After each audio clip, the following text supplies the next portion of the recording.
السلام علیکم، میں ہوں فیصل محمد اور آپ دیکھ رہے ہیں ہمارا YouTube channel views of Faisal محمد۔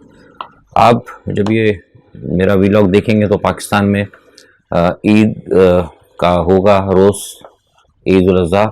تو میری جانب سے سب سے پہلے میرے تمام دیکھنے والے انتہائی واجب الاحترام جو میرے ویلاگز جنہوں نے دیکھتے ہیں اور جو میرے چینل کو سبسکرائب کیا ہوا ہے، ان سب کی خدمت میں دلی عید مبارک، اور دوسرے پاکستانیوں کے لیے بھی، سب کو جہاں جہاں جو لوگ ہیں پاکستان میں یا پاکستان سے باہر، ان سب کو عید کی دلی مبارکباد ہے، اور دعا ہے کہ اللہ تعالیٰ آپ کو ایسی بے شمار عیدیں انتہائی خوشی کے ساتھ اور امن کے ساتھ اور سکون کے ساتھ اور صحت کے ساتھ، ایمان کے ساتھ آپ سب کو دیکھنا نصیب کرے۔ کیونکہ عیدیں تو بہت ہوتی ہیں، انسان کو مل جاتی ہیں، لیکن اگر خوشی ہو، صحت ہو اور ایمان ہو تو پھر عید کا مزہ ہی کچھ اور ہوتا ہے۔ چلتے ہیں آج کچھ خبروں پہ تھوڑا سا تجزیہ ہم کر لیتے ہیں۔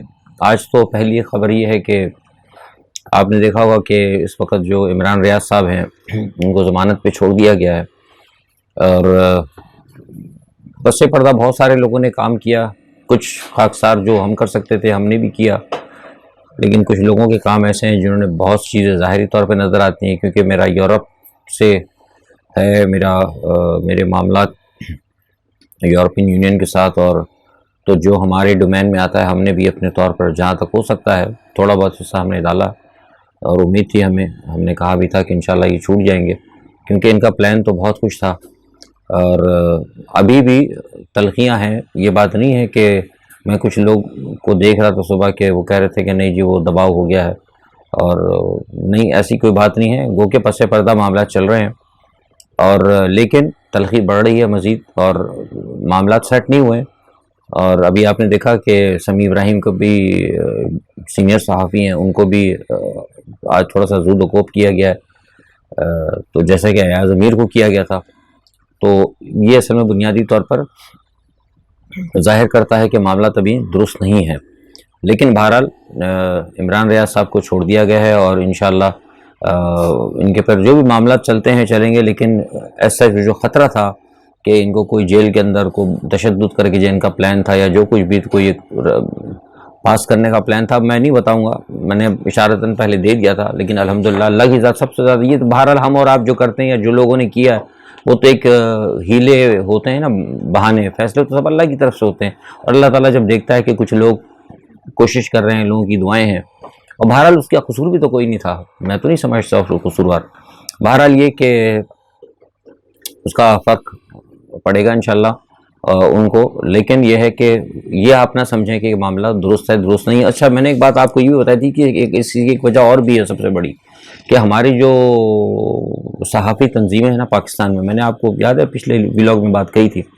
کہ ہمارے یہاں اتحاد بھی نہیں ہے، اگر آپ پورے لوگ بھی اگر سب اس طرح اگر اٹھائیں آواز تو بھی بڑا فرق پڑتا ہے، لیکن بہرحال عمران ریاض کے حوالے سے صرف پاکستان میں نہیں ہوا، پاکستان سے باہر سے بھی دباؤ گیا ہے، اور جن پہ دباؤ جاتا ہے ان کے طرف دباؤ گیا ہے، اور تشویش کا اظہار کیا گیا ہے کہ اگر یہ انسانی حقوق کی بڑی خلاف ورزی ہو رہی ہے، ایک جرنلسٹ کے ساتھ آپ نے جس طرح اس کو فٹ بال بنایا ہوا ہے، کیونکہ دیکھیے بہت زیادہ ہر چیز کھل کے آئی تھی، سوشل میڈیا پہ چل رہی تھی، سوشل میڈیا بھی ساری دنیا میں میسیج بھی دیکھ رہا تھا، یہاں ہم لوگ بھی دیکھ رہے تھے، ہم بھی جن کو پیغام دینا تھا دے رہے تھے، اور مجھ سے زیادہ بہت لوگ کام کرنے والے تھے، ہم تو چلیں ٹھیک ہے، ہم اپنے آپ کو کسی گنتے میں نہیں رکھتے، لیکن جو بڑے لوگ ہیں انہوں نے بھی آگے دیکھا پاکستان تک، ای یو کی طرف سے آپ کو پتا ہے کہ ای یو کے پاکستان کے ساتھ بڑے معاملات ہیں، جو ہیومن رائٹس وغیرہ کے حوالے سے ہمارا کوٹا ہے، ہماری تجارت کا کوٹا ہے، وہ سارے معاملات ہیں، تو وہ لوگ بھی اب آپ سمجھ جائیں کہ وہ لوگ بھی بہت سارے متحرک تھے، بہرحال الحمدللہ بہتر ہو گیا، لیکن اس پہ خوشی کی بات نہیں ہے، کوئی یہ نہ سمجھے کہ مطلب جیسے میں آج کسی کا سننا تو کہتے ہیں جی برف پگھل گئی، معاملہ ٹھیک ہے، ایسی کوئی بات نہیں ہے۔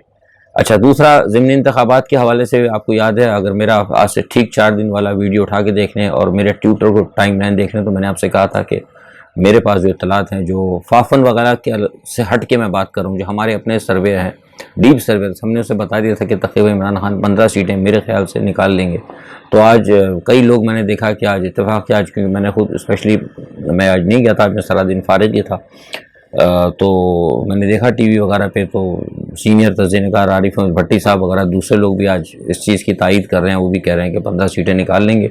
لیکن 15 سیٹیں نکالنے کا مقصد میں آپ کو پہلے بھی کہہ چکا ہوں، یہ نہیں ہے کہ ملک میں امن ہو جائے گا. سیٹیں 15 نکالنے کا مطلب یہ نہیں کہ ملک میں امن ہوگا. معاملات جو خراب ہوئے ہیں وہ بین الاقوامی سازش کی وجہ سے، پاکستان کو ڈی اسٹیبلائز کرنے کی وجہ سے حالات خراب ہوئے ہیں. ہاں یہ ہو سکتا ہے کہ اگر عمران خان 15-16 سیٹیں لے لیتے ہیں تو انشاءاللہ یہ کہ پھر نیکسٹ الیکشن پہ پتہ لگ جائے گا کہ عمران خان صاحب جو ہیں کامیاب ہو جائیں گے. لیکن آیا وہ الیکشن کے دوران پھر یہ جو حکومت ہے، اور کیا امریکہ حکومت اور امریکہ جو پاکستان کی، میں نے آپ کو کل سمجھائی تھی ساری بات کی، گورنمنٹ کی اپنے بھی تو ظاہر ہے خود مختار ہوتی ہے نا حکومت کی. ایک حکومت اگر بدماشی کرنی تو کرنی ہے، پھر سپر پاور بھی ان کے ساتھ موجود ہے.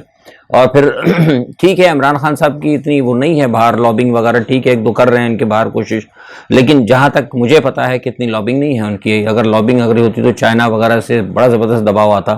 ایسا نہیں آیا، روس کی طرف سے بھی ایسا دباؤ نہیں آیا. گو کہ ہوا ہے، ایسی بات نہیں ہے، لیکن جو دباؤ آنا چاہیے تھا، جیسا کہ پیپلز پارٹی کے لیے تھا یا بے نظیر کے لیے امریکہ کی طرف سے دباؤ آتا تھا، ایسا دباؤ نہیں آیا. جیسے بھٹو کے لیے چائنا کی طرف سے دباؤ آیا تھا، ایسا نہیں آیا، کیونکہ یہاں پی ٹی آئی نے کام نہیں کیا، یہاں پی ٹی آئی کی کمزوری ہے.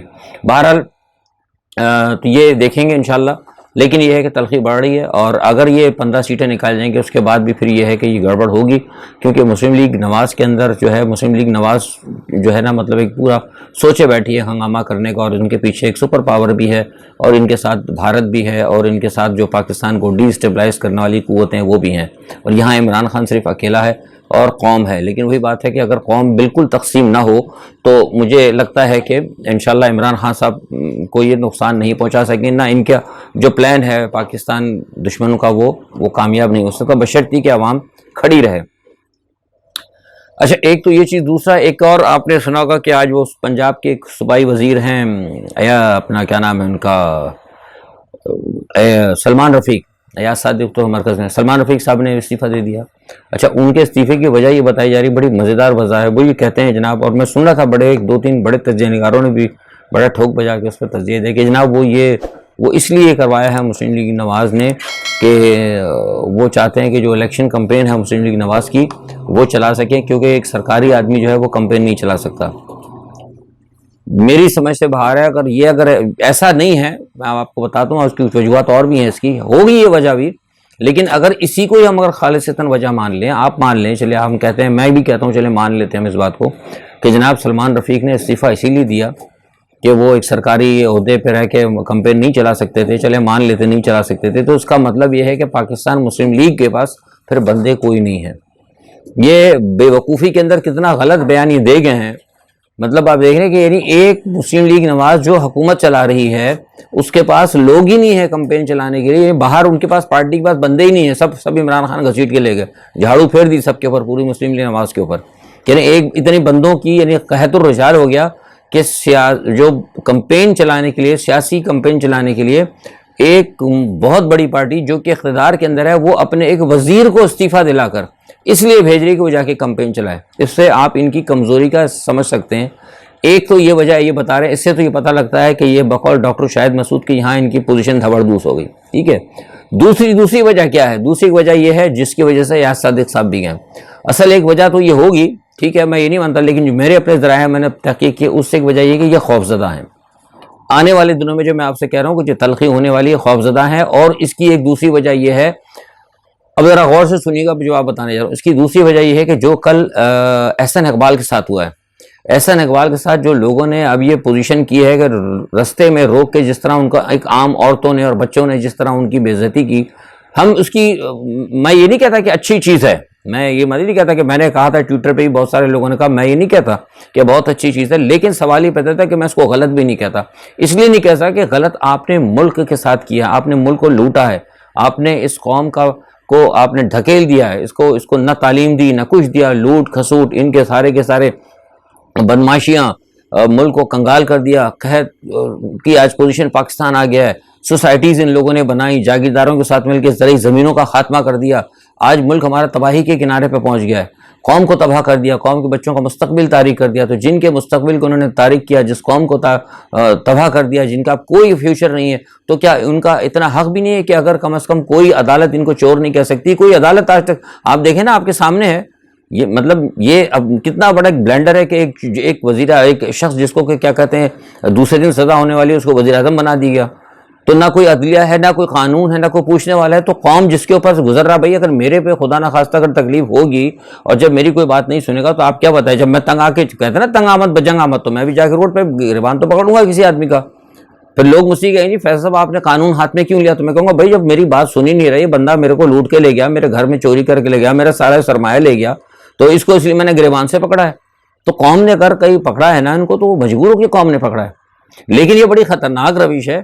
اس وجہ سے مسلم لیگ نواز کے بہت سارے لوگوں کو خطرہ ہو گیا ہے. کئی لوگوں کے جو، یہ میں آپ کو بڑی پکی خبر بتا رہا ہوں، یہ تجزیہ نہیں ہے، اندر سے مجھے پتہ لگا کہ بہت سارے لوگوں نے کل کے واقعوں پر بہت زیادہ خوفزدہ ہیں. اور کئی مسلم لیگی جو عہدیدار ہیں، لیڈرز ہیں، ان کے اہل خانہ نے کہا ہے کہ بھئی اب ہم گھر سے باہر نہیں نکلیں گے، یا ہمیں اچھا پاکستان سے باہر جانے کا بھی خطرہ ہے، کیونکہ پاکستان سے باہر سے یہاں سے زیادہ وہاں تو آزادی ہے بالکل، وہاں تو یہ بھی ہے کہ لوگ گالیاں بھی دیں گے، فوٹو بھی کھینچیں گے، اور زیادہ مصیبت ہوگی. یہاں تو چلو پھر بھی کہ وزیر ہے، پروٹوکول کے اندر سے کوئی آ جائے گا کوئی آدمی. جب یہاں ایک وزیر کا یہ حال ہے کہ میکڈونلڈ کے اندر اور برگر شاپ کے اندر اتنے لوگوں نے گھیر لیا، تو باہر تو بچ نہیں سکتے یہ. تو ان کو یہ نظر آ رہا ہے کہ اب ہمارے لیے مصیبت پڑ گئی. اس خوف کی وجہ سے انہوں نے کہا ہے کہ بہتر ہے کہ صورتحال استعفیٰ دے دو، کم از کم میں تو ہٹ جاؤں. ان کو نظر آیا. اس کی ایک وجہ یہ ہے، دوسری وجہ شاید ہو سکتی ہے جو سب کہہ رہے ہیں کہ وہ چلانا ہے، لیکن وہ اتنی بڑی وجہ نہیں ہے. ایک وجہ یہ ہے جو میں نے آپ کو بتائی، یہ خوف کہ اب ہمارا بیڑا غرق ہونے والا ہے. اور اس کے پیچھے ایک اور دوسری وجہ یہ ہے کہ مسلم لیگ نواز نے اپنے کارکنوں کو آرڈر کیا ہے کہ آپ کسی بھی مسلم پی ٹی آئی کے بندے کو پکڑ کے اس کی پھینٹی لگائیں. یہ اب مسلم لیگ نواز والوں نے کہہ دیا. مریم نواز کی طرف سے، دوسرے لوگوں کی طرف سے اور کئی لوگوں کی طرف سے یہ ہمیں خبر ملی ہے کہ کہا جا رہا ہے کہ ان کی پھینٹی لگائیں. کس کی؟ پی ٹی آئی والوں کی پکڑ کے. کیونکہ آج بڑے واضح طور پر کہا ہے، دیکھیں خود احسن اقبال نے کہا. اچھا چلیے اگر کہتے ہیں، کوئی مثال کے طور پر میں کہتا ہوں کہ چلو میری بات کو آپ نہ مانیں، چلے لوگ کہہ سکتے ہیں کہ بھائی تجزیہ نے کہا رہے ہیں، کہتے فیصل صاحب آپ کا یہ تجزیہ غلط ہے، کسی نے ایسا نہیں کہا ہوگا. چلے مان لیتے ہیں، ہم پہلے سے مان لیتے ہیں نہیں کہا ہوگا کسی نے. لیکن آپ اگر احسن اقبال کے آپ آج کو بیان کو دیکھ لیں، انہوں نے کیا کہا ہے کہ میں کسی پر کوئی مقدمہ نہیں کرتا، لیکن میں اپنا فیصلہ جو ہے عوام کے اوپر چھوڑ دیتا ہوں. یعنی میرے ساتھ اب جو ہوا وہ اب عوام فیصلہ کریں گے. ڈیٹ مین کہ آپ ایک لائسنس دے رہے ہیں لوگوں کو کہ جو میرے ساتھ ہوا وہ اس کا بدلہ عوام کی عدالت اب عوام نے لینا ہے. تو یہ جو احسان اقبال نے آج صبح جو پریس کانفرنس کی ہے اور کل جو احسان اقبال کے ساتھ ہوا ہے، اس کی وجہ سے پاکستان مسلم لیگ نواز کے بہت سارے لوگ نہ صرف گھبراہٹ کے موڈ میں ہیں، اور بہت سارے لوگ جو کہ تشدد پسند ہیں یا جو تلخیاں پھیلانا چاہتے ہیں، جو کہ بدماش ہیں، جو کہتے ہیں نا وہ گلو بٹ ٹائپ کے جو ہیں لوگ، وہ اب اس چکر کے اندر ہے کہ پاکستان میں کچھ گڑبڑ کریں. اب اس کے پیچھے میں نے آپ سے کہا ہے کہ کچھ ان کی، کیونکہ حکومت ہے، ان کے پیچھے ہو سکتا ہے کہ ان کی چھوٹی موٹی کوئی ایجنسی وغیرہ بھی ان کو سپورٹ کرے. تو یہ سارا جو مسئلہ نا، اس وجہ سے ایاز صادق ایک شریف آدمی ہے، یہ میں ذاتی طور پر جانتا ہوں، ایاز صادق شریف آدمی ہے، وہ اس ٹائپ کے آدمی نہیں ہے. یہ جس قسم کے احسن اقبال وغیرہ یا دوسرے تیسرے اور لوگ ہیں، رانا ثناء اللہ وغیرہ، یہ اس ٹائپ کے نہیں ہیں ایاز صادق. تو اس لیے انہوں نے کوئی بہتری سمجھی ہے کہ وہ فی الحال بہت اچھا موقع ہے کہ ذرا کہتے ہیں نا کہ ذرا چھوٹی گلی سے دیکھے وہ پیا جانا جائے، تو وہ انہوں نے ذرا بہتری کیسے وہ نکل گئے. تو یہ سارا معاملہ ہے، اور یہ معاملہ آپ سے کہہ رہا ہوں کہ جو میں بار بار کہہ رہا ہوں کہ یہ معاملہ جو ہے آگے بڑھے گا. قطعی نظر جو میرا دعویٰ ہے کہ عمران خان 15 سیٹیں نکال لیں، سب کچھ نکال لیں، لیکن معاملہ جو ہے یہ جائے گا تلخی کی طرف، کیونکہ جو ہماری اسٹیبلشمنٹ ہے اس نے ابھی تک کوئی بڑا فیصلہ نہیں کیا. بڑا فیصلہ جب ٹھیک ہے اگر ان کے ساتھ سپورٹ نہیں کر رہے، عمران کے ساتھ نہیں کر رہے، اب سیاست میں ایک بحث چلی کہ وہ ہمارے ساتھ نہیں تھے یا ان کے ساتھ نہیں تھے.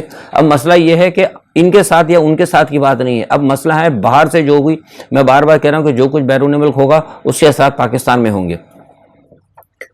امریکہ کے حوالے سے میں نے آپ کو بتایا تھا کہ امریکہ دباؤ دے رہا ہے، امریکہ کی کوشش ہے. اب یہاں پہ اسٹیبلشمنٹ یہ بھی سوچ رہی ہے کہ عارضی طور پر، میں نے کل آپ کو بتایا تھا کہ عمران کے ساتھ معاملات کچھ درست ہو گئے ہیں، ایسا بالکل صحیح ہے، لیکن میں نے کل بھی کہا تھا اور آج پھر میں کہہ رہا ہوں کہ عارضی طور پر، اب میری بات کو سمجھے کہ جو میرے پاس اطلاعات ہیں کنفرم ہے کہ عارضی طور پر یہ فیصلہ کیا گیا ہے کہ عمران کے ساتھ لے کے ریلیف دیا جائے، تاکہ وہ ملک کی صورتحال کو جلد سے جلد معمول پہ لانا چاہتے ہیں. لیکن کیا یہ عارضی طور پر حقیقت میں عارضی طور پر ہے یا کسی کو دکھانے کے لیے عارضی طور پہ کہا جا رہا ہے؟ کیونکہ اس وقت اسٹیبلشمنٹ کے آگے دو فریق ہیں، ایک موجودہ حکومت ہے امپورٹڈ گورنمنٹ اور ایک امریکہ ہے. کیونکہ غلطی تو اب کر بیٹھی ہے نا اسٹیبلشمنٹ جو کر رہے ہیں، تو اب سدھارنا تو ہے. چکمہ تو ان کو دیا تھا قوم کو، اب قوم کھڑی ہو گئی، قوم کی پاور ان دو فریقوں سے زیادہ ہے، یعنی امریکہ سے اور امپورٹڈ گورنمنٹ سے زیادہ ہے. تو اب معاملہ تو درست کرنا ہے، تو اس لیے اب درست کرنے کی کوشش انہوں نے یہ کی ہے. لیکن یہ کہا جا رہا ہے کہ عارضی طور پر کس کو کہا ہے؟ اب سیدھا خود امریکن وغیرہ کو یہ کہہ رہے ہیں کہ جناب عارضی طور پر ہم تھوڑا سا ریلیف دیں گے. پتہ نہیں یہ عارضی ہوگا یا معاملہ آگے جائے گا، ابھی کچھ نہیں کہہ سکتے. لیکن بہرحال یہ کچھ چیزیں ہیں کہ ان کو ریلیف دینے کی بات کی گئی، اور کچھ نمبر بھی میں نے کہا تھا بلاک ان بلاک ہو گئے، تو وہ معاملہ ہے. لیکن دوسری طرف ایک معاملہ یہ ہے کہ امریکہ پورا دباؤ دے رہا ہے ان کے ساتھ. امریکہ کو میں نے آپ بتایا تھا کہ امریکہ کہہ رہا ہے کہ ہم آپ کے ساتھ کھڑے ہیں. بتایا میں نے آپ کو کہ بات چیت ہوئی ہے، اور اب امریکہ نمائندے جو ہیں یہاں پر آئے ہوئے ہیں. دلاور سید صاحب جو امریکی جو ہے خارجہ جو منسٹری فارن افیئر ہے، اس میں جو ان کی جو تجارت کا جو امور ہیں، دلاور سید صاحب وہ پاکستان ہیں آج کل، اور وہ پاکستانی تاجروں سے مل رہے ہیں اور ان کو کہہ رہے ہیں کہ اگر وہ ہمارے ساتھ چلیں، امریکہ کے ساتھ چلیں، حالات درست کریں، تو آپ کو سب کچھ جو ہے مطلب جو بھی پولیٹیکل بینیفٹ وغیرہ سیاسی مطلب امریکہ کی طرف سے تجارت وغیرہ جو طریقہ کار ہوتا ہے وہ ان کو پوری وہ ملے گی. اچھا، انہوں نے شہری رحمان سے بھی بات کی ہے، اپنا جان کیری نے، تو وہ کوشش کر رہے ہیں کہ معاملات کو درست کرنے کی. اسی پس منظر میں آج جو ہے جو ہمارے سفیر ہے مسعود احمد خان، ان کی جو بائیڈن سے ملاقات ہوئی ہے.